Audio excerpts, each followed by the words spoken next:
Good evening and welcome to the November 17th, 2021 meeting of the Diversity, Equity, and Inclusion Committee for the Guilderland Central School District. We will start by reciting the Pledge of Allegiance. So if you can all join me. I pledge allegiance to the flag of the United States of America and to the republic for which it stands, one nation, under God, indivisible, with liberty and justice for all. Thank you.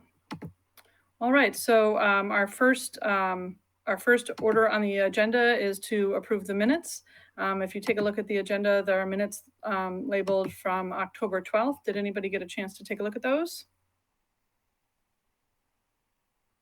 Any questions or comments? Anybody like to approve the minutes? Set a motion? Gloria, second? Mike? Any comments? All in favor? Aye. All right, thank you.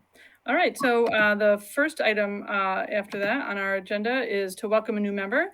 The DEI Committee tonight welcomes our new member, Christina Jager. So she's filling in a staff vacancy on the board. So Christina, welcome. Thank you so much for joining us. We really appreciate your time and commitment to our committee. Thank you. I'm having a lot of technical issues, so if I glitch, I apologize. Oh, that's okay. So the next item on our agenda is a shared statement on equity. And this item is really just an item for information. And there's a shared statement of equity that is posted on our Guilderland Schools website. And I'm just going to take a brief moment to read it. The Guilderland Central School District stands together with the 24 school districts that comprise the Capital Region BOCES region in our shared responsibility to provide a safe and inclusive learning environment for all students, particularly those who have been historically marginalized. It is our commitment that the diverse experiences and perspectives of our students, families, and staff will be recognized, reflected, and embraced in our educational institutions. While our 24 school communities in the Capital Region each have a unique makeup, we all share one commonality: our desire to provide an equitable educational experience that ensures opportunities and the necessary support for success for all students. It is our pledge to embrace the diverse experiences, values, beliefs, backgrounds, and perspectives of our communities as we endeavor to prepare our students for the society they will encounter in life beyond our school system. So again, this was just shared for your information. It's posted on the agenda. It was a shared statement by all of the 24 districts that are covered within the Capital Region BOCES, and it does support the work that we do as a committee. So we wanted to make sure that everybody was aware that that was something that we participated in the Guilderland Central School District as part of the Capital Region BOCES. Next on our agenda, I'm going to turn it over to Matt in a moment, is a piece about land acknowledgement. So we're just going to introduce the idea and have a brief discussion. So we're going to introduce the idea of adding a land acknowledgement statement at the start of every DEI and having the potential to be added to other committee meetings. Matt's going to explain the idea of a land acknowledgement statement and open up the discussion to the committee. Off to you, Matt. Thank you very much, Amy. I'll share my screen briefly just so that we can all be on the same page. I created a model land acknowledgement so that everyone can see what it might look like. And I'll read it shortly, but I want to just talk through some of the background. So the idea of a land acknowledgement really is to give credence and to acknowledge that the land that we work on, play, live, grow, all of that, it's not land that was originally ours, and it's land that was taken. And so it's a way to honor the Native people on whose land really we reside on. So this is something that it might look like and how we might start our meetings. We would like to open our meeting today by acknowledging and honoring the Mohican and Haudenosaunee people on whose land we learn, play, and grow. We acknowledge both what has been shared with us and what has been taken from the people native to these lands. As we continue today, we understand the call on us to honor the legacy of the Mohicans and Haudenosaunee, past and present, through a commitment to challenging our bias and preconceptions and striving to be the best stewards of this land on which we gather. And a quick resource that I also think is worth at least sharing.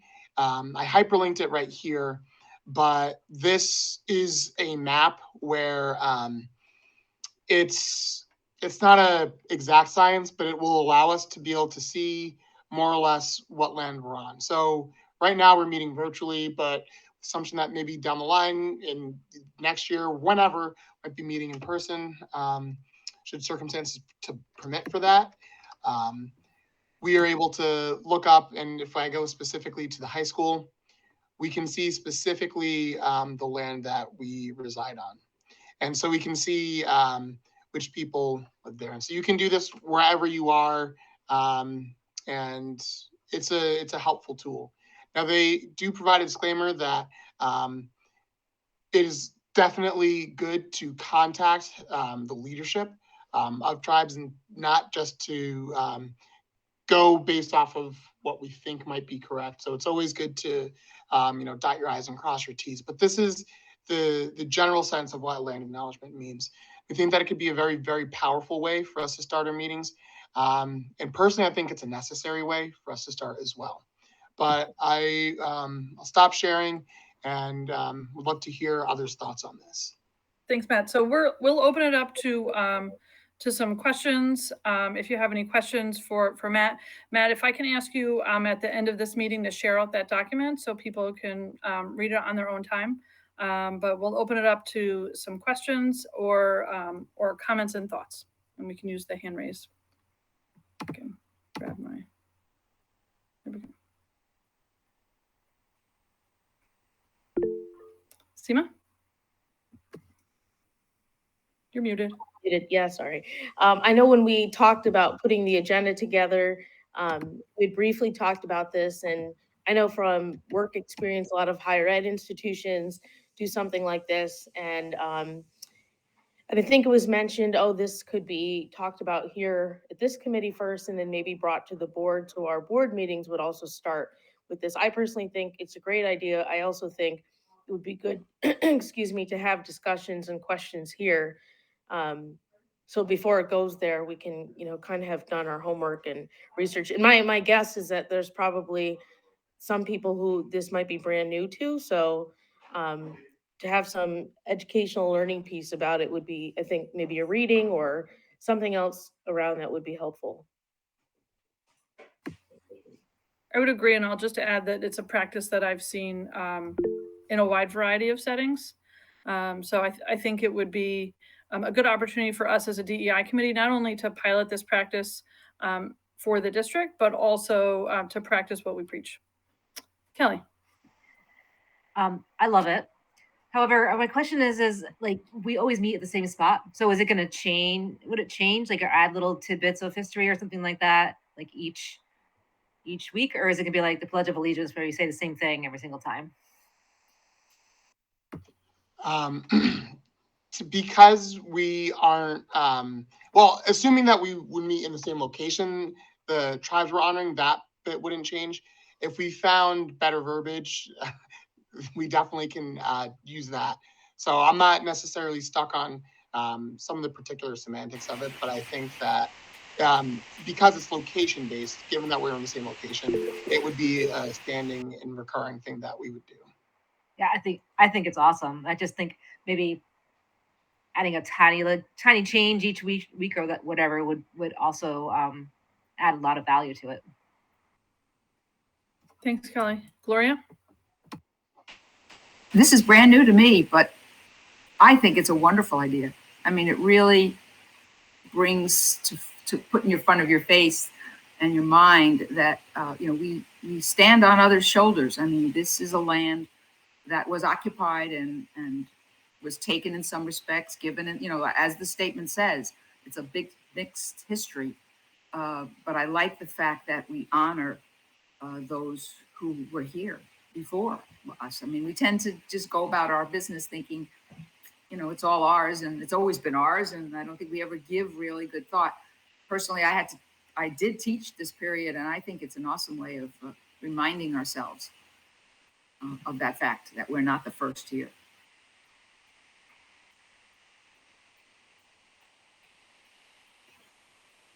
I can also share another context piece. While I think this is something that is still emerging in many different spheres, and so it can be new, the first time that, to my recollection, that I was part of a meeting with a land acknowledgement was 2 years ago. Over summers, I've been fortunate enough to be a part of the Capital Region Institute for Human Rights, and that was where I first saw this. And I've seen it, not the specific one, but the idea of a land acknowledgement spreading in a lot of different areas, as Seema pointed out, in higher ed. I've seen it in just a lot of different spaces I'm involved in, even outside of school. So I think that there's a lot of potential value for it.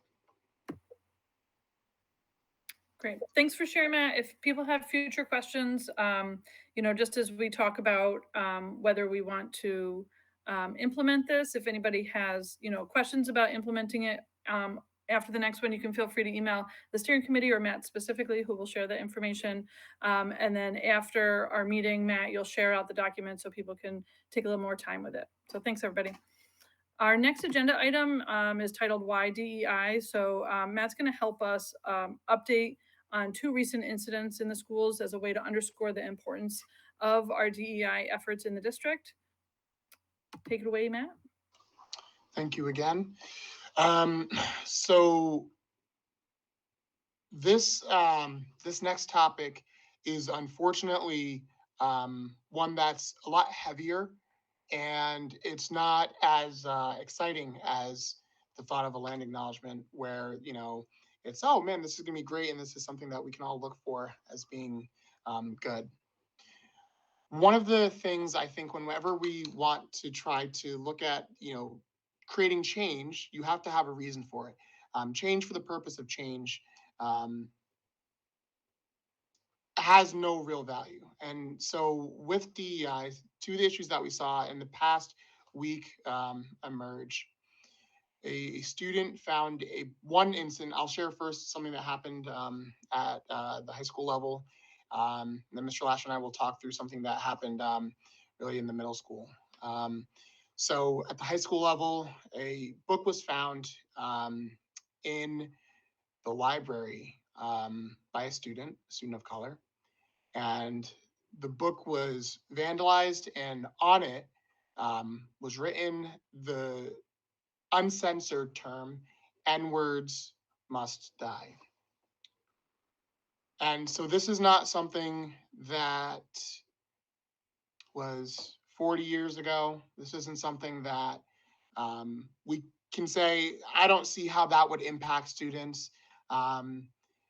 It would be irresponsible of us to pretend like this is something that couldn't continue to happen without further interventions. So it's a very, very disheartening, very heartbreaking, deeply concerning, deeply troubling circumstance. And there have been a lot of other periphery pieces that have happened that have emerged in the past week. And so that's one aspect of it.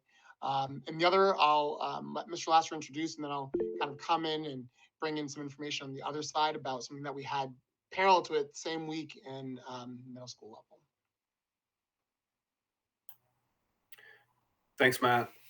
So Matt was made aware from some parents of some situations that were going on in the middle school about a concept of an NPAS, where students were literally approaching other students and giving them a pass on a piece of paper that they would write their names on and say it was an NPAS, giving them permission to use that disgusting word. Unfortunately, a student gave that to the wrong young lady, who was super courageous and super brave, who had a conversation with her parent, whose parent approached some other people, and we had some, Matt was involved in the conversations with the parents. So subsequently, we've come down, and Matt has had some conversations with the individual student who was approached. Our house principals have been involved. Matt came the other day to one of our leadership meetings to talk about next steps in terms of How do we address the situation specifically with the individuals that were involved, but more importantly, I think from a more holistic level, more systems level. So that's where we are in the investigation and the response to some behavior that that's not tolerable. And Matt, I'll jump in if I missed anything. No, that's very accurate. In the high school, it's a similar kind of trajectory where we have met with students involved and spoken with a few others, doing some brainstorming on ways that we can tackle this and immediate responses that we as a district can do. But understanding that it's not enough to just have kind of a thing to stop the bleeding, that's crucial, but we also need to prevent further injuries from happening. And there's a couple of ways that we can do that, but I do believe that, especially in these instances, it is really highlighting the value of, the next, I'm not skipping this ahead, but the next agenda item of the Student Voice Subcommittee division. And I think that this is really where we're going to see that be at its most powerful, because this doesn't happen if, as the middle school situation, that's not brought to our attention if we don't have a middle schooler who reports it. And with the high school, we don't have an awareness of it if there's not a high school student who reports this. And I think, as disturbing, as troubling as both of these instances are, and why they're under heavy investigation, why I've been working closely with Mr. Lasker at FMS and his team, and Mr. Piscatelli and his team at the high school, it's because if these are the instances we're hearing about, what are the things that we aren't hearing about? How many other students are experiencing things like this on a daily basis? I've spoken with a number of students in the past week who've also shared troubling things where they are either A, not surprised, or B, they're like, that sounds about right. So that's kind of where we're at. And I think for anyone who might question why DEI, this specifically is why. There's some hands up, so you can definitely open it up. We saw Leah's hand first. Thanks, Matt. Yep, Leah. I had two questions. First, the book that was defaced, was it a book by a Black author, or was this an act of aggression or towards our author? The book was it was Black Like Me. That was the name of the book. And my second question was, it sounds like you've been doing a really great job in sort of investigating mode and troubleshooting mode, but has therapeutic counseling been offered to the Black students at both schools who may have been impacted by this? I can speak more to the high school situation if you want to address what happened at FMS, Mr. Lester. So yes, I can't speak necessarily to if an outside vendor was named or not, but what I can say is that there have been regular check-ins with the students, and what is it that we can do? What do you need? And also other students who have been affected, because it's ultimately not just the student who found the book who's impacted by this. So other students, who at least I am aware of, who have been impacted, and who Mr. Piscatelli and the librarians are aware of. Those students specifically have continuously reached out, and we're in the middle of a campaign to produce something addressing it that will put forth to the school. The goal being to have that this week. Mike, did you want to speak to that issue at the middle school? Yeah, so I think, right now the initial conversation has been with the student who was approached by the other students, but I'm very excited to create the student voice group at the middle school, because that is, I mean, this incident this past week, is just screaming the need for that type of student group at the middle school to support each other. So I know that's a segue into the next agenda item, but I mean, we need something like that at the middle level. Great. Thanks, Mike. Barb? I just wanted to get a couple more details on particularly the middle school incident. Was this young lady was just given a pass that was unsolicited, and was the pass given by a person of color? how was the thing set up? Because a similar situation happened, in the third grade level, going back the beginning of this year or last year, I forget which. And it was a white child asking a person of color, could you give us an N pass? And so this must be popular lingo or something. So was it that kind of a situation, or the reverse? Was it a person of color that was asked for the pass? I wasn't quite clear. My understanding, and Matt, jump in because you actually spoke with the student reporter. My understanding is a white student approached a student of color in the lunchroom, Okay. gave the student this piece of paper. The female student, as I said, super brave, did the absolute right thing, pushed back and said, what are you doing? That's not okay. Right. Which at that point, the other student basically pulled, said, "Oh, I'm sorry," backed off, and then the interaction stopped. To your point, Barbara, this is not the first time that we have had a report of something like this. I will say that we have had reports of more verbal interactions like this. This is one of the first times that I've been part of an investigation where we actually see, an exchange of a piece of paper as a pass of permission, which I don't know if it's a lingo thing or a game thing, but what I do know is that I'm not comfortable with it happening in the middle school community. So Yeah, and kind of echoing that, I just want to highlight something that Dee put in the chat, especially not just for everyone here, but particularly for those who may be watching. The chat's kind of fleeting, but Dee mentioned, that her son who attends FMS is in state of race crisis. And I think that that is also really important to note, that this isn't a one-off thing or something where, oh, it was just an isolated event where a few students had this. This is something where people feel comfortable using this language. Um, and I also want to try to do my best in a very brief way to describe just how much courage it took for that student to stand up in that moment.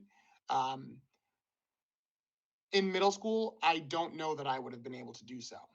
And I have a very, very strong feeling of social justice. I mean, considering my role, like this is something that is super important to me. And I don't know that I would have been able to say in middle school, no, not only is that not okay, but here's why it's not okay. And I need you to understand the damage that's done by this, to not just say no, but then to try to turn it into a learning moment. So this is an exceptional and fantastic student who was able to do that. But I also want to then highlight like how many other students have been approached, and kids may leave with the take home. It's okay. They didn't say that they had a problem with it, because I know I would have probably said, "What are you doing?" Or and then they're like, "Oh, it's just a joke," and then I would have been like, "Ha ha ha, okay, yeah, but like, I mean, I don't want to pass. Don't use it with me, ha ha ha," and nervously laughed, and they would have been like, "Oh no, it's all good, bro. I'm fine," and then I would have not pushed back. So that's also just another piece that I wanted to, make sure that we all have at least a shared understanding of what the realities of that, of being faced and being in that situation is like. Just a follow up to that, were the two sets of parents brought together or introduced to each other, or any kind of family interaction has happened yet or is planned? no, Barbara, we normally don't get a victim and an accuser's families together during an investigation or something like that. Thanks, everyone. And the purpose of us bringing this up tonight is really just to highlight the importance of the DEI work that we're doing. Elizabeth? I just wanted to say, the kid said something. Yeah, it was a white student that like showed it to her, and I don't know if they were trying to sort of gauge her reaction or if they were trying to like see if she would laugh, like Matt said. But they kind of showed it to her rather than give it to her. They just kind of showed her, look what I got, look what I have. like they said they had gotten it from somebody else, and she said something along the lines of, well, there is no such thing as an N-word pass. There's no pass for that. I'm not going to give you, nobody's going to give you permission to use that word, and nobody should ever use that word. And as somebody here said, like maybe last week or last time, that word, I think Karen Lewis was saying at our last subcommittee meeting, that that word has been used historically while lynching people, or as an excuse to lynch people, or as a way to fire people up to lynch people. So it's a very threatening, very evil word. So there's no way to get a pass for the N word. And it isn't funny, because why would somebody want to say that? Like, that's what makes it so not funny. So anyway, yeah, just wanted to add that too. Seema? I just wanted to, excuse me, add that when I had heard about this, I was not totally surprised, but I guess I was surprised that it happened. Two things like this in such a short amount of time, which was disheartening. And I know that we have some other agenda items coming up, I think, to talk a bit more about this, but I guess to get this message out to the community without, traumatizing students, to feel this again, but for people to know that this is happening. I know I've heard sentiments from people in some, leadership positions, volunteer positions, et cetera, that are like, oh, this district is going overboard with DEI. No, like this is still happening. It's almost 2022. This is clearly not going overboard. The fact that kids in middle school are saying this is commonly heard and it's acceptable means we have a lot of work to do. Sorry, that's my puppy. But anyways, it was just disheartening to hear. And so I'm really happy that there's a potential, and I don't know the details yet about how students are going to get their voices out about this. Sorry. So Christina, and then we'll move the segue on to the next agenda item, which is related. Well, my comment is a bit related in that when giving students voice at the middle school level, I've definitely heard a lot of students saying they hear these things in the hallway, that it's in passing, that people know that they're not supposed to be saying them because they say them when they know adults can't hear it. Whenever I hear middle schoolers say, oh yeah, it's in the hallway, it's in the lunchroom, it's in places where they know that it's less likely to be picked up on by supervising adults, tells me that these kids know they're not supposed to be using that kind of language. But we do have a very mobile body of students who would like to push back and, educate their classmates about just why this isn't appropriate and why it's hurtful to people. So I'm very excited for the student voice conversation.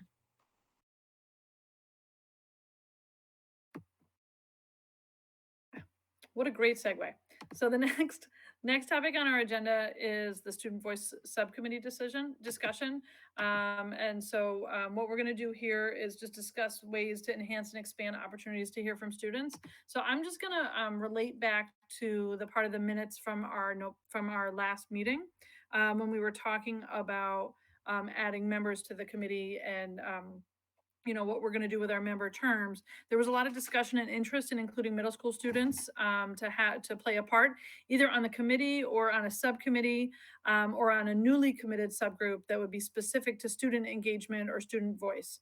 And one idea that was brought up last time was to have high school students mentor middle school students and have this group collaborate with the engagement subcommittee. So I think what we'd like to have now is really a discussion on how a student voice subcommittee would be able to play a part within our larger committee and then also within the schools themselves. So to kind of give that overview, at this point, we have a student voice subcommittee of the anti-racism group at the high school, and we have high school students on this group. And so the question that we want to discuss tonight is how do we involve middle school students on our committee or on our subcommittees, and then also at the middle school itself.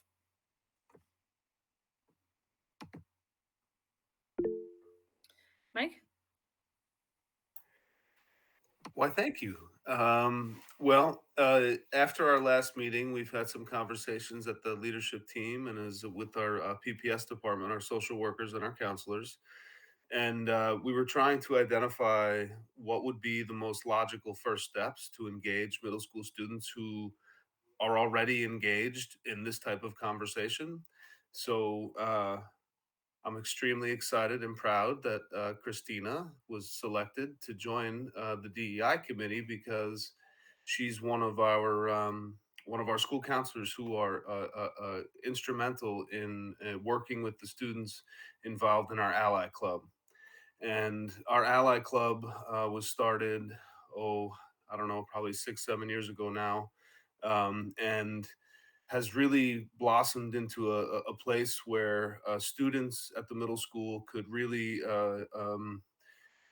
discuss all different types of identities, all different types of a sense of belongings, and any kind of questions that students may have at the middle level, 6, 7, 8. We've seen the club participation and interest increase over the last few years, and recently in a department meeting, we talked about how the umbrella conversation has involved all types of students. So we already have a group of students that I think we can link up with the high school students. Um, Chris, feel free to jump in based upon our prior conversations, and I invite Maxine and Nora and other people to think about whether or not that's a natural sort of first step to link those two student groups together, and then see what emerges after that. So I think that does a really good job talking about the Student Voice Committee at the middle school and how we connect to the middle school. So we can open it up to thoughts about the middle school group, but really what our group would have purview over would be, do we open up a new subcommittee of our larger DEI committee on student voice and include those students at the middle school and high school? And how do we move forward with that as a committee? And we would do, I know whatever we can as a committee to support the student voice group, Mike, at the middle school.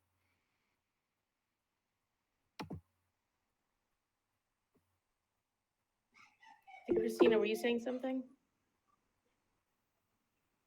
Yeah, just that as Mike was saying, that sorry.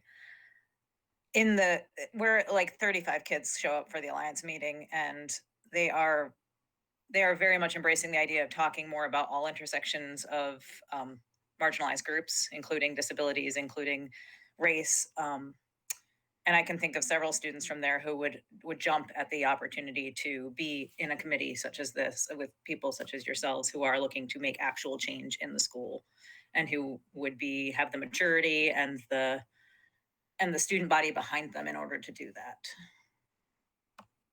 Thanks, Christina. Maxine? I am so excited to hear that this is something that's really in the works. And I think that when I was in middle school, I didn't have like a high schooler advisor. And I think like sixth grade me would have been like ecstatic to have this sort of opportunity. So I think that making like a student subcommittee would be a great idea so that they can realize that like there's so much more potential for the work that they're doing, and it doesn't stop after they leave the Ally Club. It doesn't stop when they leave the middle school. Like there's so many more opportunities that they don't even know about yet, and we could show them this one. Awesome, Maxine. Thank you. Other thoughts about how we could work as a DEI group in that student voice subcommittee? Barb and then Nora? I think the teens that have been on the engagement subcommittee have been invaluable. And if they can coordinate with the middle school students, or have a couple of the middle school students, join us on the engagement committee, I think that would be invaluable. I mean, that's just one tool that we could use to involve them. And it I would already agree, Mike and Christina, as we get going, perhaps one idea would be for you and your team to determine how to figure out who to invite. We can't invite everybody to the subcommittee. It wouldn't be such a subcommittee. But I think that'd be a good first step, is to have you manage that piece. Nora and then Elizabeth. So I'm not sure really if this is a question or a proposal, but if we had a student voice subcommittee of this committee, would it be like sort of a connection to the student voice committee that's already in existence, like the anti-racism committee, or would they be two separate things with different goals? Like, how would we want to set that? I'll just kind of speak for myself, but but I like the way that I vision it in my head would be that the student voice committee at the high school really deals with high school issues and things that are going on at the high school. Whereas if we, as a board committee, if we had a student voice committee, we'd really be looking at district wide. And high school students would bring high school perspective, middle school students school perspective, but you'd really be looking at your K-12 experience. I was wrestling with that same question, Nora, is like, what would the difference be between, the middle school, high school voice committee and our district voice committee? Elizabeth? I like the way that, we had talked also in the past about having, eventually at some point having elementary school students too, which is really great also, at some point in the future, that would be great. But one thing that's nice about it is, the ability that we would have for these students to talk to other students about, stuff that's already going on that people are trying to do, or to get their ideas about stuff that needs to happen. So, I can imagine these middle school kids who are on the Student Voices Committee, maybe going on the student newscast in the morning and talking about this. And that could really make people feel more like, seen and heard and important, so I think that it would be a really great thing to have these middle school kids involved in some way in this committee, because it would trickle out to the rest of the community and kind of go both directions, giving people strength and then also taking ideas from them and bringing them to us. So that'd be great. Awesome. Thank you. Christina? Just on the elementary school, there's a comment about including grade 5 and having seen grade 5 in action last year. I think that would be amazing to include them in some way. And what you were saying, Elizabeth, about doing things for the TV news, I wonder if things that were made by the middle and high school level TV news could be provided to the elementary school as that introduction of, hey, elementary school students, there's this group of people that are, trying to help you have voice and help your school experience be better than students who went before you. They might hear that better coming from students as opposed to coming from us, older people. Thanks, Christina. I'm just gonna highlight a comment made in the chat by Nora, just because I know sometimes our viewers can't always see the chat, or it like comes up and then it leaves, right? But Nora asked, the student voice group from the high school is focused on race. So does the middle school one focus on a broader spectrum or just center on race? So Christina and Mike, those are things that you guys are gonna have to tease out. Seema? I like the idea of having a subcommittee from this committee being a student voice, just because, like you said, to have that not one building experience. And if I remember correctly, I think last year, I think the Anti-Racism Club had they did a presentation, I think at Linwood, and I think it was in response to something, but from what I understand, it went really well. So maybe, the student voice committee, that could be a space where they can share the work that's happening that would be, grade level appropriate for whatever grades are involved in elementary school. But like, I don't know who just said this, but I'm sure they'd rather hear from older students than us. Definitely, Matt. Just hopping in with what you just mentioned, Seema. So that was a group of students. It was at the time, president and VP of BSU, and then another student in the building who also joined in and worked directly with students in Linwood across a number of different classes, following the incident that Barb actually referenced earlier on in our meeting. So it went very, very well. I think that there's definitely a lot of value in it. And I do want to highlight, just once again, given the recent challenges that we saw and that are at our feet right now, I would like to see as much as possible. And obviously I am fully ready to do whatever I can to support the efforts of getting that student committee up and running and making sure that folks feel equipped to be able to, do the tasks that are necessary. Great, thank you, Matt. Sounds like the middle school has some work ahead of them, but all good work, so. Any last comments before we move on to our subcommittee reports? I actually just want to ask one more thing, since this is directly time for student voice. And I know that there's not a lot of processing time that's happened so far, but I do want to ask the high school students who are on the call, just if you have thoughts about ways that either we on this call can better support you and respond to the situations that we spoke about earlier, or even suggestions for community members who might be viewing, and what are some things that we can do. I'm not saying you need to have all the answers, and if you want or need more time to process, that is absolutely totally fine. But I feel like it would be a mistake to at least not give, some space in this meeting for you to talk about that.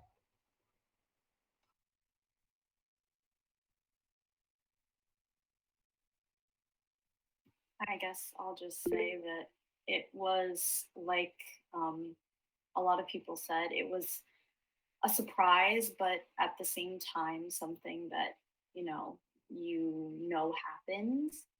And I think it's still kind of something that I'm processing. But yeah, it's definitely something that I think shows why we do what we do and why we're all here and why we need to keep going, because clearly there's no reason to stop now. There's so much that needs to be done. Thanks, Nora. Maxine, then Nora. I think the most important thing to remember is while we praise these students for being brave and having showing strength in the face of adversity, we also need to remember that students are human. It's stressful. It's hard to keep talking about things and then to be expected to always be the person to step up. So I think that we as a community need to be considerate that these students still need our help even after showing that they're great resources and allies.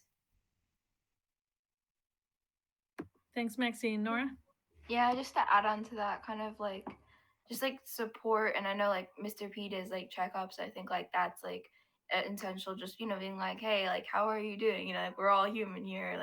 There's only so much better we've got with this. So I think it's definitely just being aware to because students they have crazy lives. They're juggling academics, they're juggling sports, they're trying to try to get into college or go into other trade schools. So I think it's just kind of almost kind of have moments where you kind of slow down and you're how are you? What's going on? So yeah. Thank you both. Really appreciate everything you do.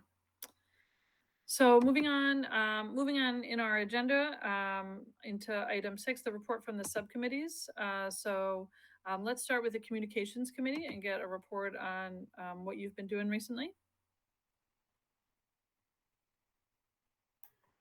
Maxine, you want me to take it?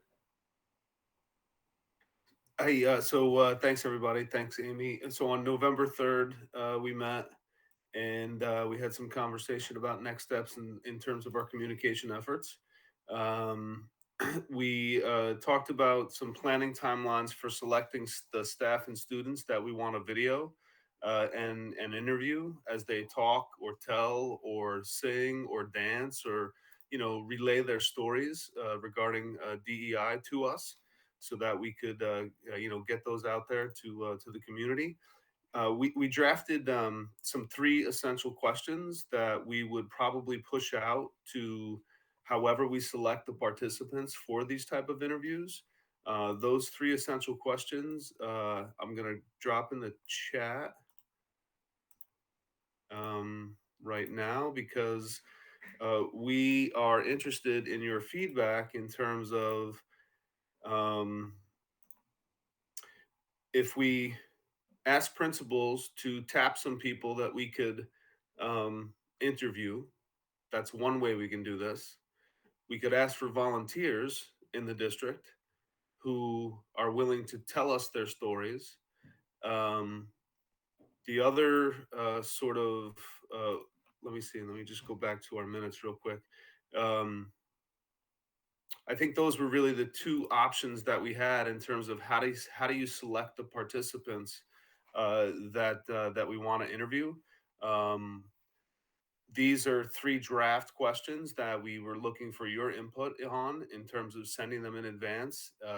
These would be, 3 to 5 minute video clips, interview stories, where we would post on our website, our social media outlets, our TV news, as talked about before, um, and then and then hopefully be able to sort of, explain the why behind this work, very similar to the conversation we had a little bit ago. The last sort of recommendation that we would like to hear from everybody is the creation of a DEI GCSD email address where employees, students, parents, anybody could, email us their stories, their pictures, their comments, their suggestions for improvement. Just like we have an FMS PTA, Gilliland.schools.net, address. Can we have something similar to that we put out there so that we as a group can get that feedback from the larger community? And I will defer to everybody else on the communication subcommittee if I missed anything. Yeah, Elizabeth. So these questions that you put up, what are these? What are these meant to do? Where are they going, and what's their purpose again? We're looking to identify individuals in the system who are already doing some of this work. Okay.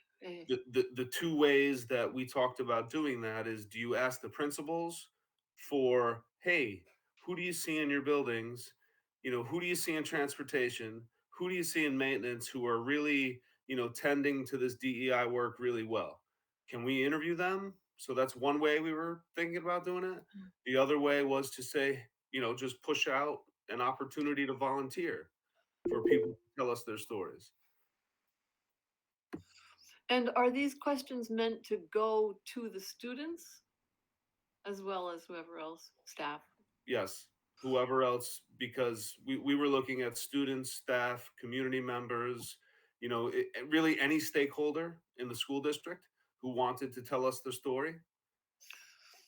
So I think Mike, I think it'd be helpful to have that like background, almost like the intro paragraph, like the goal would be to share stories of what's happening in the district, right?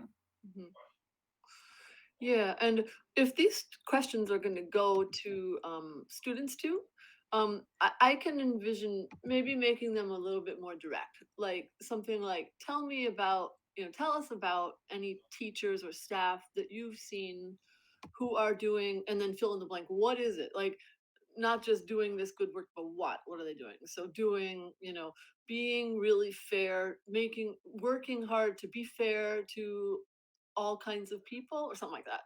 And then be more specific about the student thing, like tell us about any students that you know about, or, including yourself if you want, who are already trying to make the world a fairer place, whatever it might be. So I can just imagine making a little bit more direct conversational, you know what I mean? Yeah, no, so really focusing on, give us examples where you have seen diversity being open, equity being fair, inclusion building together, the strategic questions that we introduced. So like actual, examples of those three things. Is Well, that is right? the goal of these questions to get people to videotape? Is that what you're trying to do? Get suggestions of people to videotape? I think we talked about videotaping or whatever medium Mhm. someone decided to choose. It's like you're trying to get nominations of, is this related to that thing of the person of the week? Where oh, okay. Oh, so is this like a poll of like a survey of like, what's the status of DEI work around you, right? Andy, someone help me. Yeah, so I think I think the context is just a little unclear. So it sounds to me like what the communications committee is trying to do is share and reveal stories of people in the district and how they're experiencing DEI and a lot of the positive work that's already going on. And so the idea is one of the things that it sounds, correct me if I'm wrong because I wasn't there, but one of the things that it sounds like the communications committee is grappling with is how do we reveal these stories, right? How do we turn every stone? How do we make sure that people how do not make sure, but how do we try and get people to share their stories? So one idea was to ask the building leaders and the program leaders and directors around the district to say, you know, where are you seeing this? But there are other ways that we have of communicating and asking these questions. And the idea behind the questions, Mike, correct me if I'm wrong, but the idea behind the questions that Mike pasted in the chat were these are some of the prompts that we can ask people in our story sharing quest, right? So our idea is to try and share as many stories as we can, so we can find out, you know, share what's happening, share what some good things are in the district, and also learn about where we need to grow.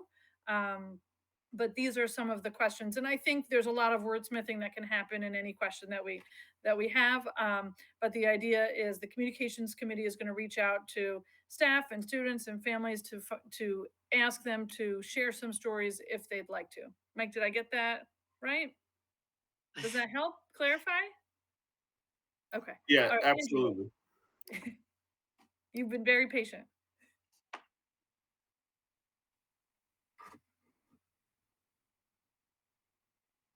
Andrew, did you have your hand up, Andy? Yeah, Oh, there you go. you know, the communications committee, we see ourselves as messengers. Okay, we're not the generators of stories and all of this. Okay, so really our job is finding out what the whole committee, the other subcommittees would like us to tell and ask staff, students, parents, and the wider community. We're about managing the conversation, you know, on all of this. And this was one of the ways we thought. And I think Elizabeth is exactly right. We need to wordsmith those questions. We just came up with them real quickly and threw them out to you guys. But it's about, you know, how have you seen people being open? How have you seen people being fair? How have you seen people building together? So not only, you know, are we inviting information, but we're also getting the message out at the same time that these are the strategic things we're looking to take care of. Fantastic. I love the idea of the communications subcommittee doing the story sharing work. I think there's a lot of power behind stories. I think everybody has their own individual experiences, but hearing the stories of others does so much. Next, we're going to hear from the Community Engagement Committee. Who's my representative on that? So I've Thanks, Matt. tried actively to not be, but I'll do it again. I will eventually. I will find someone. Those of you who I've spoken to, I'm not gonna stop asking. So, we spoke about a lot of things, and it was really a great meeting. We ended up going over, and it was a special feeling because you know no one ended up leaving, everyone just stayed and we were just talking, and we went into a couple of different directions. So we looked at the standards for social studies, starting from the elementary standards, and so we're looking at what is it that students are expected to know, and that's reasonable for us to assume is being taught in classes. And an original idea was looking, okay, we'll do elementary, then we'll do secondary the next time. And we even addressed and looked at the social justice standards that have been put forth, formerly teaching tolerance, but learning for justice. And so looking at the social justice standards and how does that play a role in it? And how can that be interwoven with things? Really for the ultimate purpose of making recommendations to IAs and to building level administrators about ways that we can make sure that we're infusing this so that it's taught in some form in every classroom at every level. And social studies was just the first lens because that was the most overt place where a lot of this can be worked in, but that was really a starting spot. Following that, we looked at, okay, what are what are some things that need to be done, and what are things that we are doing currently well. So I'll share just a couple of the bullet points, just to do summary. So an idea that emerges as of right now, there are barriers in place for children and students of color. And so that was, while it might seem obvious, it's something that's worth noting. And having it down gives us a way and a focus to, okay, how do we address this specific issue? We also talked about potential embedded landmines in the curriculum or microaggressions, and how does that emerge in classrooms or in the hallway or in buses and wherever students find themselves. Some of the positives that we saw, and things that we feel confident that we could start to make some good recommendations were the language of the social justice standards is accessible and it's inclusive. And I also shared that that's something that in social studies cabinet is being looked at currently. So it's spreading there, but we know that this isn't something that's relegated just to social studies. This is for every content, and there are specific examples. We also like the idea and the ability to take some proactive stances as opposed to just reactive responses. So this kind of plays into the situations that we learned. Clearly, we need to do some community engagement work in a reactive sense, but it's equally important for us to start doing some proactive work to challenge that. We also kind of spoke about the idea of maybe one of the ways we engage is working alongside communications and spotlighting different stories that are happening, and uh, trying to highlight some things that are working. Students brought forth places like the Civil Conversation Club, where people are able to talk openly and honestly about challenging and messy, hard to navigate topics. And even with the idea of student staff spotlight, a really important thread that emerged was that we want to make sure that it never becomes something that is a resume piece, or where it's something that um, some students end up getting overlooked, maybe because they're not the most verbose or because they're not necessarily the most popular. And just that it's something where we're looking at work that's happening and highlighting, also why it's happening. Was that accurate for everyone for this was said? All right, great. Fabulous. Thank you, Matt. Thank you. Thank you, Engagement Committee. Now from the Research Committee. Louis, is that you? It's Lewis and me. Louis and Julia, okay. Yep, we had 2 meetings actually. And we have a new member whose name is Victoria. So we are excited to have her next week. I don't know next week, but we're going to have our next meeting and have her come. We had a great meeting with Matthew as well, talking about how we could support him in his work and what kind of research projects would be helpful. And we had a really helpful exercise where he walked with us through the various state standards, and which I had never even knew were like a written document, which is just shows you that I have a third grader and don't read his report card every quarter.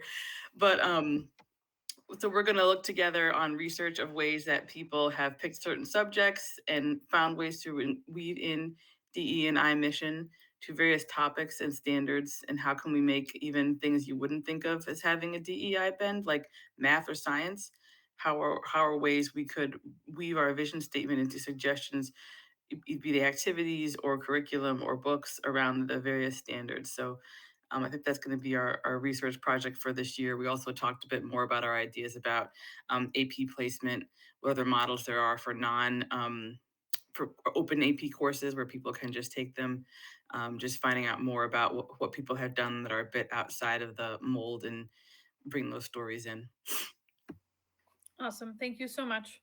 The Audit Committee, we met as a continuation from our meeting the previous month. We talked about focus groups, but we really decided to hold off on that discussion because we discussed the possibility of having an outside consultant do the audit, which was an idea that was brought to us.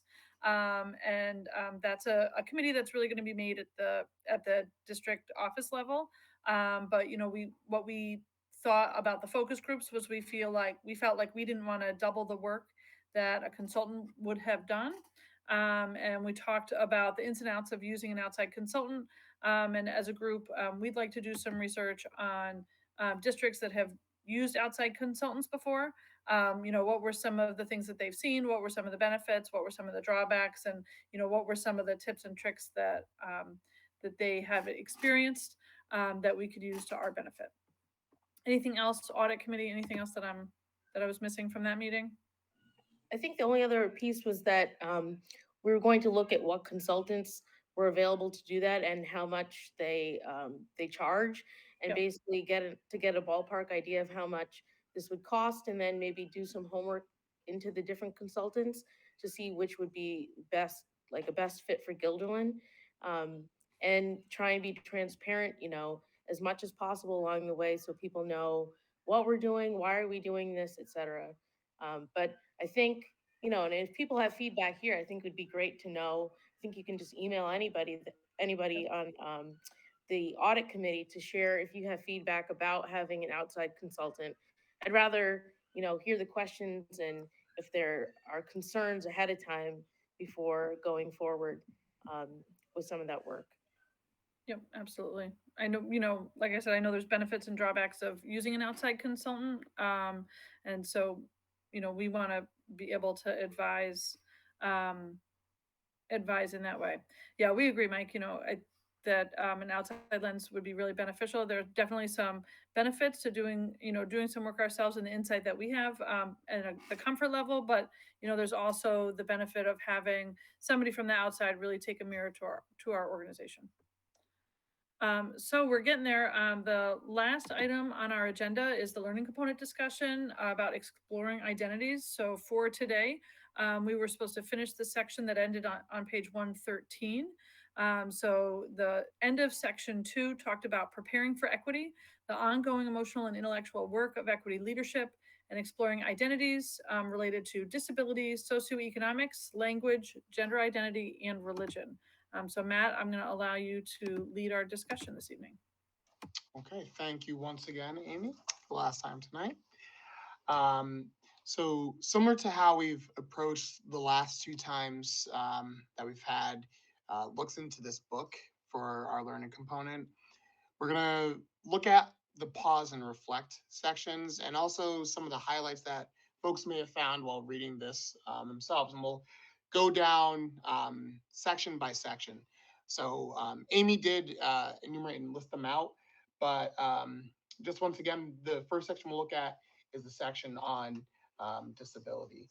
And so while I'll open with a general question that we might want to look at, we are obviously free to talk about any part of the chapter that really stood out to us and see how that might relate to some of the other things that we've done.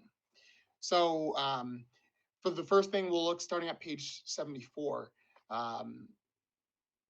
What I really, really liked was the question, where in your school or district is competence not presumed or constructed?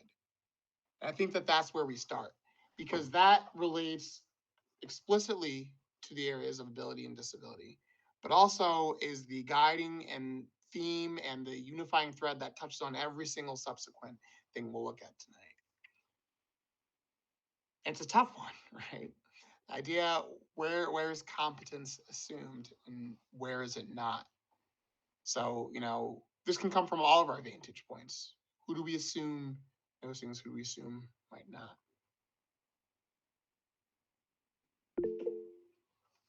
Yeah, Nora. I guess I'll just start by saying I think based on what classes you're placed in, a different level of competence is assumed. I know, like, if you're in an honors class, you'll hear teachers saying, "This is an honors class. You're an honors student."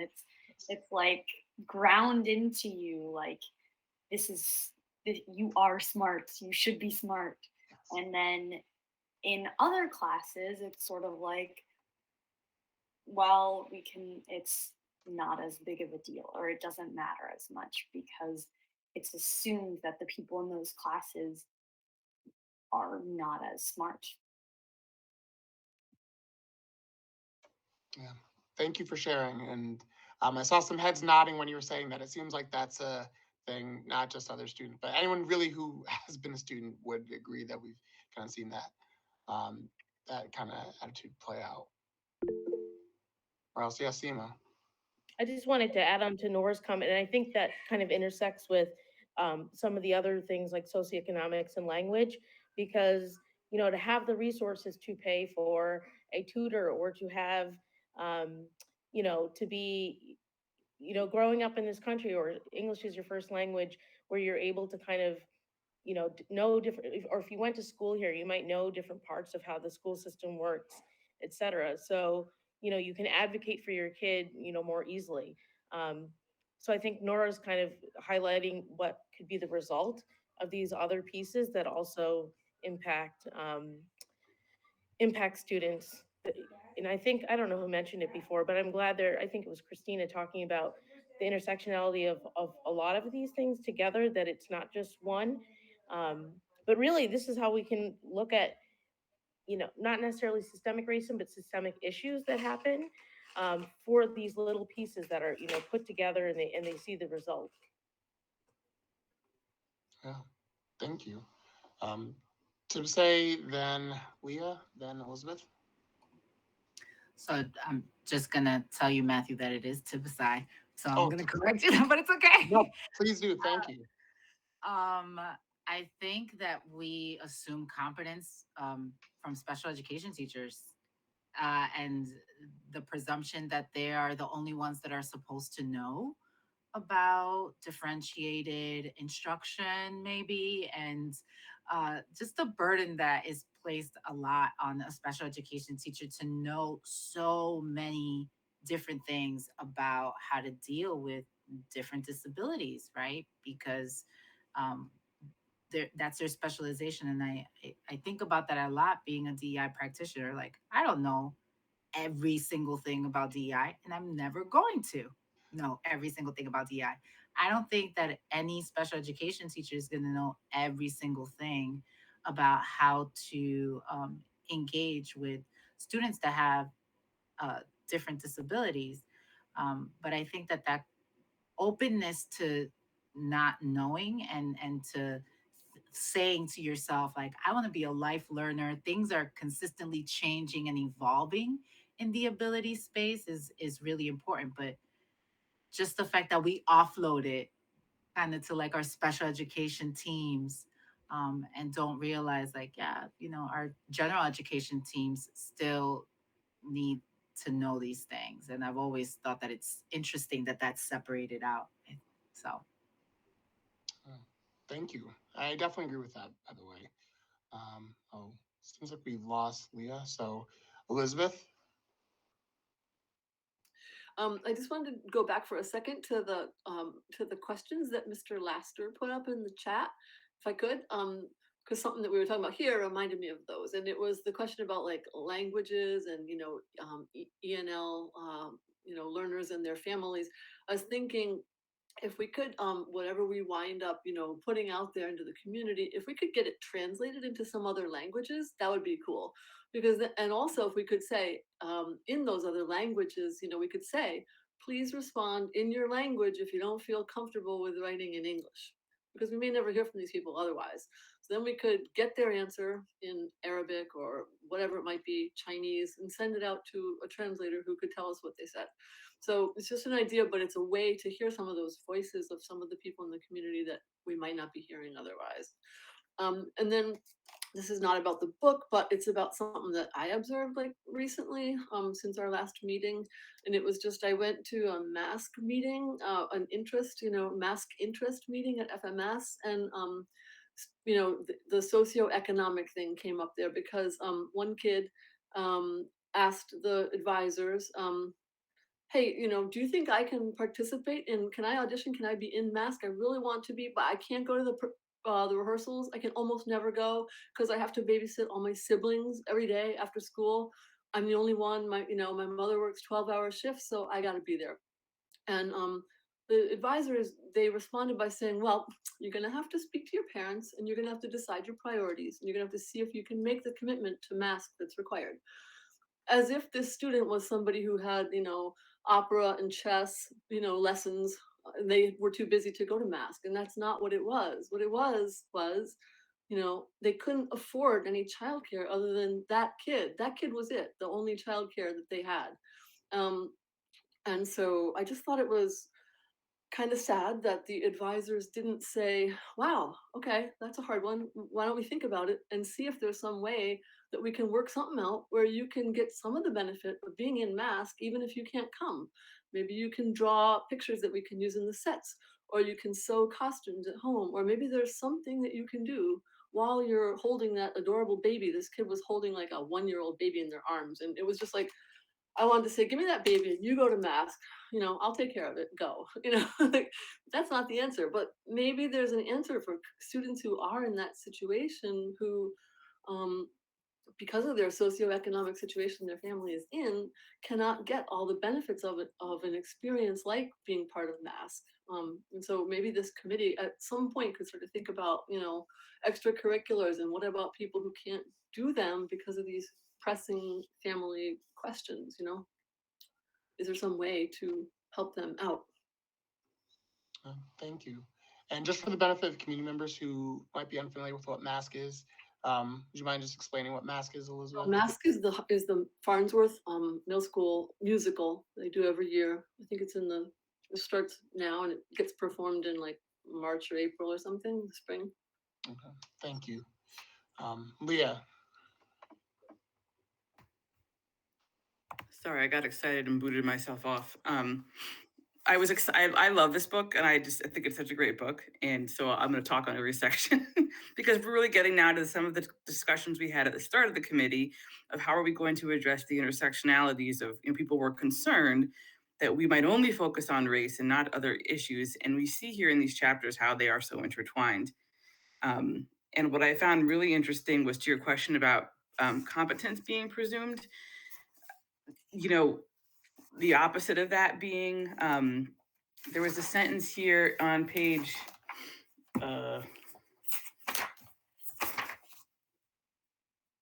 69 that said, research overwhelmingly demonstrates that achievement increases or stays the same for students without disabilities in inclusive classrooms. And I think that it's something people don't know and don't want to accept. A lot of people are very afraid that if kids with special needs are integrated in their kids' classrooms, their kids won't succeed. Or that somehow not only are these kids not competent, they're going to bring down competency. And I think that's a huge thing we have to fight as part of this committee. You know, all the first stuff about how this helps kids is really nice, but the really important thing was let's start combating the thought that these kids need to be segregated because they're going to hurt kids in whatever the larger mainstream classroom is.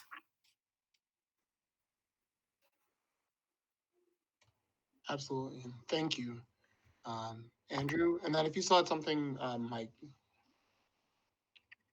Andrew, you're muted. Andrew, you're still muted. I'm sorry, it's getting late and I'm getting old. I think a lot of this goes back to how a teacher sees their job. And I remember my first teaching job, teaching music, where the supervisor of music who sent me out to my first class and said, remember, you're not teaching music, you're teaching kids. Okay. And I think the orientation is teachers aren't teaching the subject.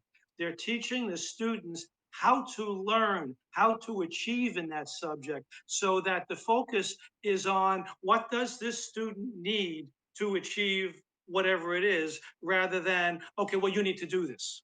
Okay, and I think that's a really important, you know, it's learning how to learn. How can we help these kids with the workarounds, with whatever it is they need? Like Elizabeth was talking about, is a student who wants to be part of the math program, right? You know, but is it about being part of the math program? Yes, obviously, but it's also about contributing to that. How can they contribute? How can I, as a teacher, help them contribute to this despite what's happening over there? So that's an orientation thing I think we have to look at. Thank you. Seema? This is just in response to Leah's comment about the disability piece. I think there's definitely a cultural piece in there, and because I know that there's a lot of parents on this call. I'm a parent, and I know when people find out placements and they see what classroom their kid is in, there's always a discussion of, finding out which class has the special ed teachers, et cetera, and you see the change in tone sometimes, or the change in how the discussion flows about where placements are, et cetera. And so I think some of it is a cultural piece. So I don't know, if Lee was talking about working on, with the kids in class and talking about why it's beneficial or why it's good to have, all different kinds of kids in your class, and to learn that it's an asset, to have that asset minded piece for teachers. And I don't think it's always, like accusing a teacher or accusing a parent of feeling like that, but it could just be a lack of not knowing or not fully understanding. I definitely think that that is a cultural shift, because it's there's probably people that grew up in a time that was they spoke about it differently, but now this is, it's not acceptable anymore. And kind of like what Tibisai said, um, this is what it is, and we have to be open to that. Absolutely. Mike, and then I want to kind of steer us into the next section. Well, I just want to share that walking around classrooms at FMS, SEMA, kids love it. Kids can't tell the difference. Kids don't realize what type of ability, So it's wonderful to have that type of programming. It's more about making sure that we meet kids where they are, and presuming that competence idea that Matt started this conversation with. So our kids are super tolerant and awesome of all types of abilities, which is great to see when I wander around classrooms. So Yeah, thank you. I actually think that that's a wonderful bridge to our next section, looking at language. So part of that is language we use. Part of that is the language that our students are bringing forward. And really, as we usher this specific topic in, I think that it is so important, the language that we use when describing students and the languages they bring in. In my time teaching, I saw ESL, ENL, ELL, and one of the challenges I remember speaking with a friend, and they were like, "What's wrong with the ESL?" Well, just bring in even my own experience. My dad, coming from Haiti, he happened to know 4 languages.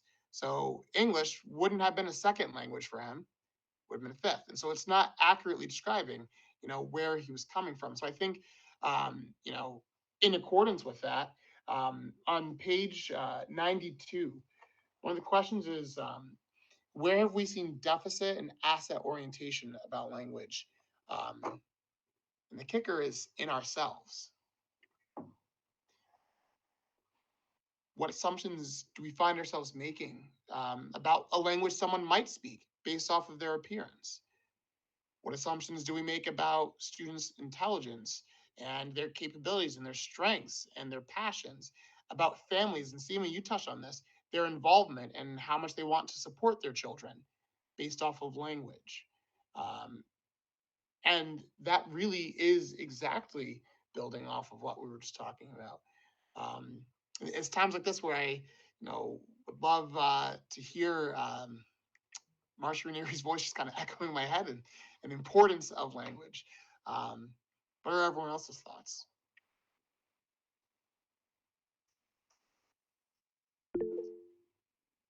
Yes, Tibsai.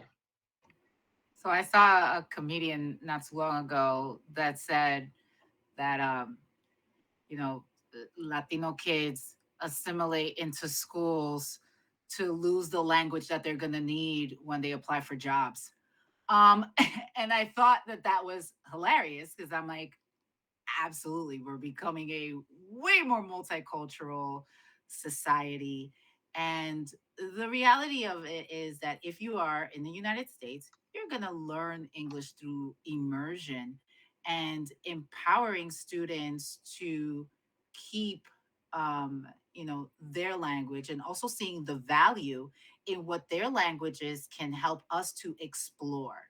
uh, and how it actually makes us better and opens up doorways to critical thinking. That's what language truly does, makes us think about things in different ways than we have before.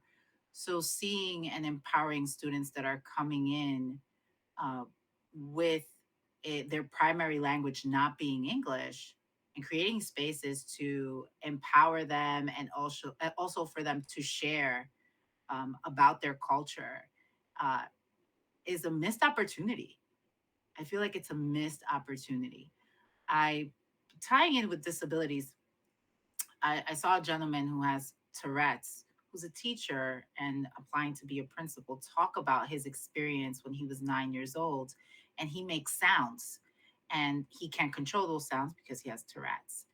And it was only in one school, he switched schools a lot, where a principal said to him, would you like to stand in front of the school and talk about Tourette's and talk about your experiences? And it was the first time anyone ever asked him, like, to talk about himself and just explain and share. And he talked about after that how he stopped getting bullied at the school because people were just curious and trying to figure out what was going on, and him being able to get up there and it takes a certain level of extroversion and a certain level of being comfortable with yourself, I will admit that. But I'm a big proponent for healing. And the way that I think of heal, the word heal, is through the acronym healthy exchanges that amend loss. We need to create more healthy exchanges that amend loss, right? Or that promote, celebration, which I think that's why Principal Lasser's idea of the video is so great, and everything that everybody shared. So, yeah, I think that we need to start reframing our thought process on language as a value add and a culture add, instead of positioning language as something that somebody needs to acquire for culture fit, because we all should be able to fit regardless of what our primary language is. And ultimately, as we go along in our educational experience, we'll learn English, but that missed opportunity to listen to new languages and have those pathways to critical thinking by having a student feel empowered and having the student be the teacher and share some of those great phrases and fun phrases and wonderful parts of their culture through language. um, I would love for one of the kids, to teach my children Spanish because they won't learn it from me. Okay, so that's all I'll say. Thank you. Thank you. Anyone else?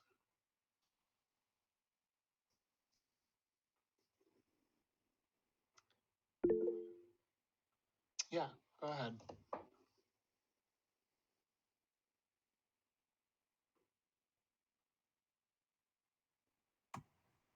Sorry, I was trying to come off mute.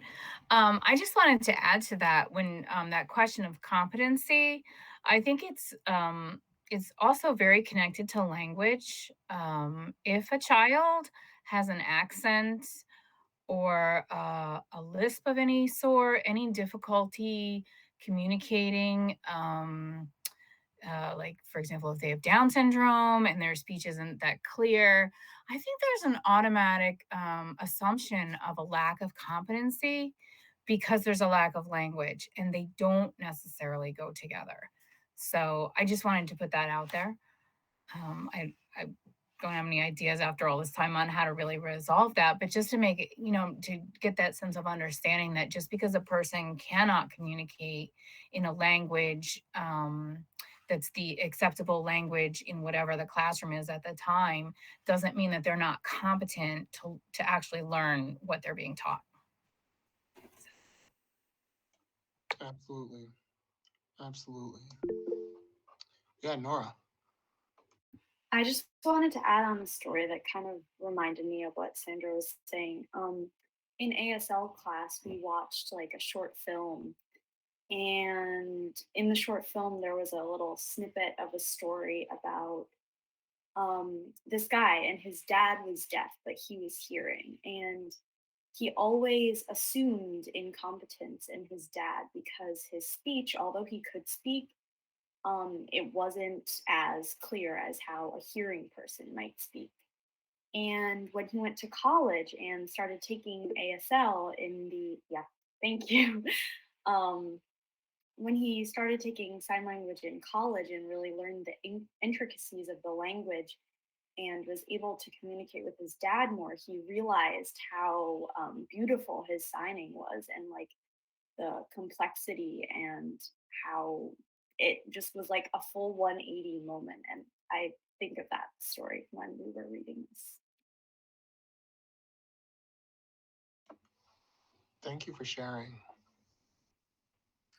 I wonder if we could have students like on, I'm always going back to this TV news thing, but it would be cool if we could have like students from different countries like introducing the news in their own language, like saying, today is whatever the date is.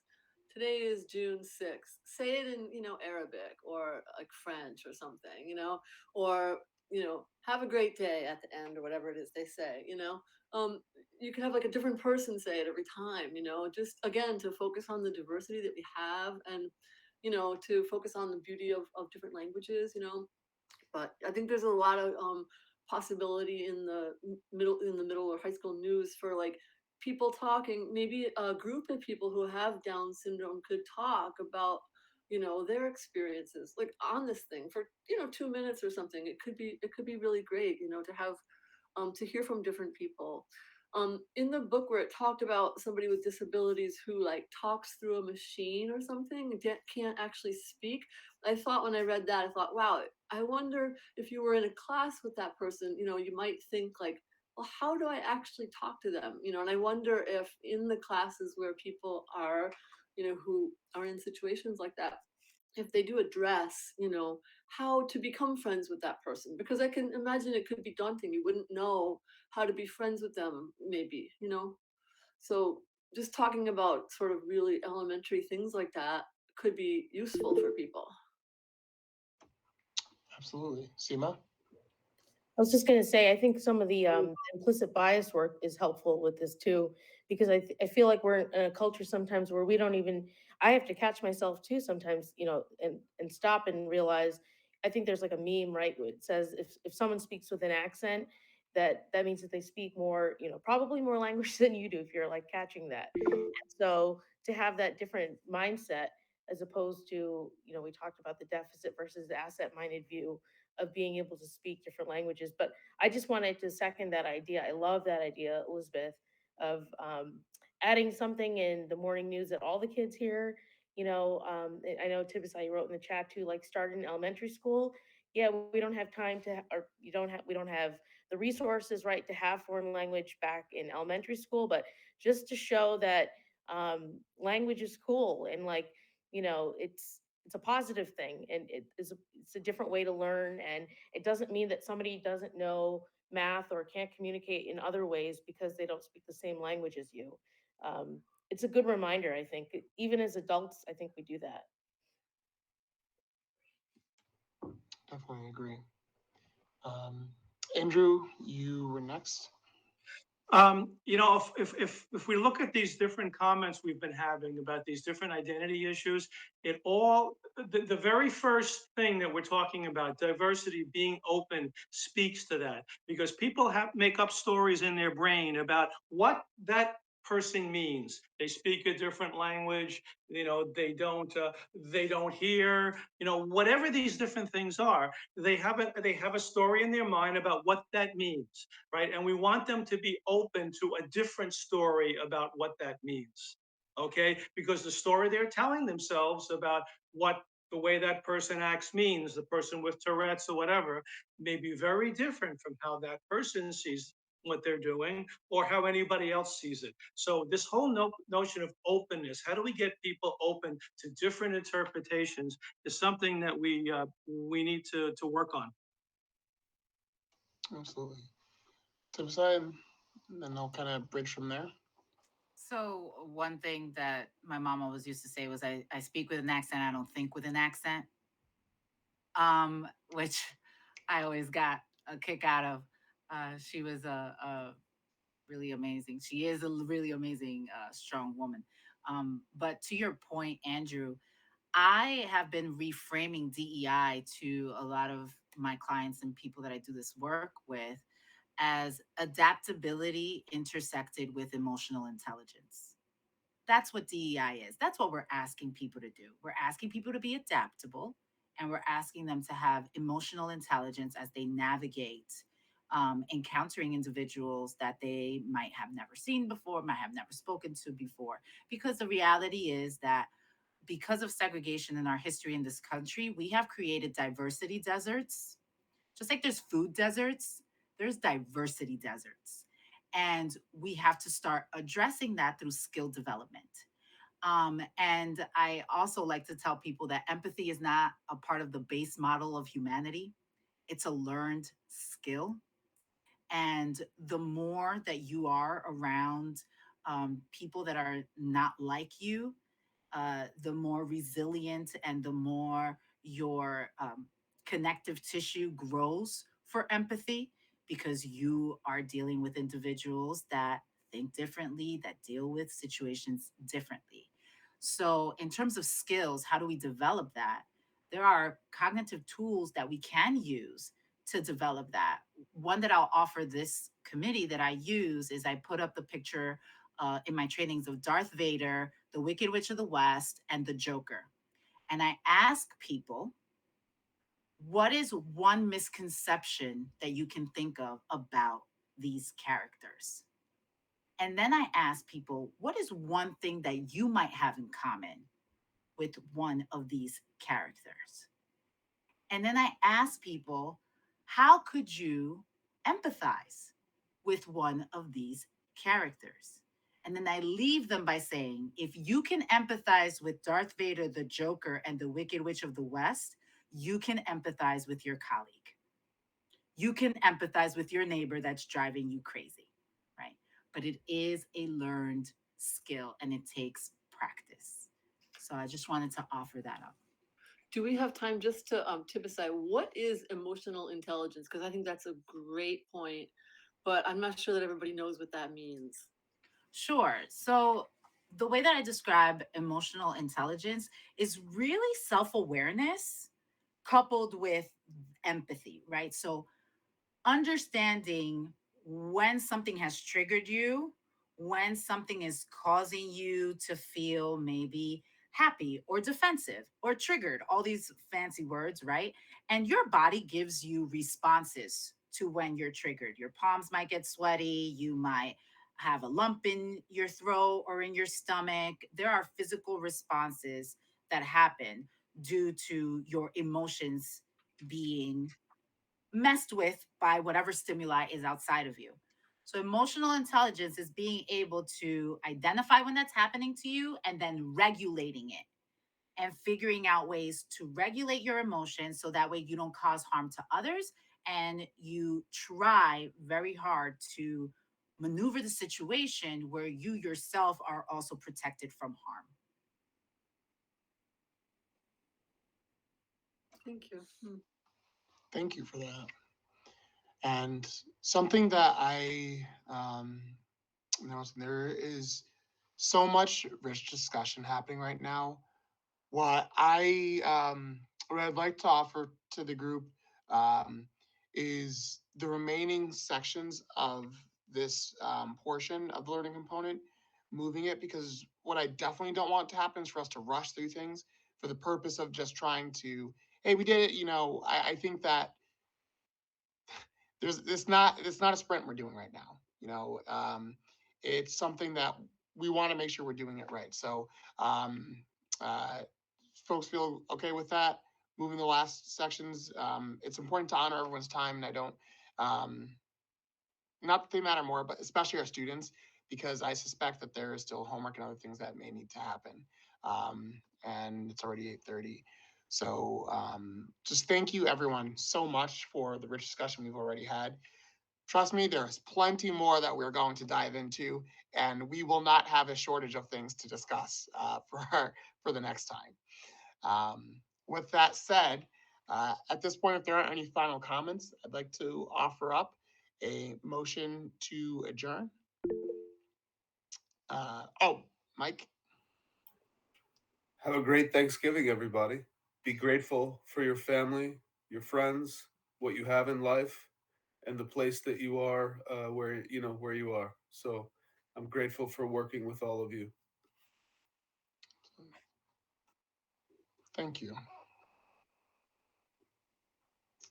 All right. Are there any other comments? No. All right. Then a motion to adjourn again. Amy, and do we have a second? We'll go with Nora. All right. Thank you very much, everyone. Appreciate it. Have a wonderful and safe rest of your day.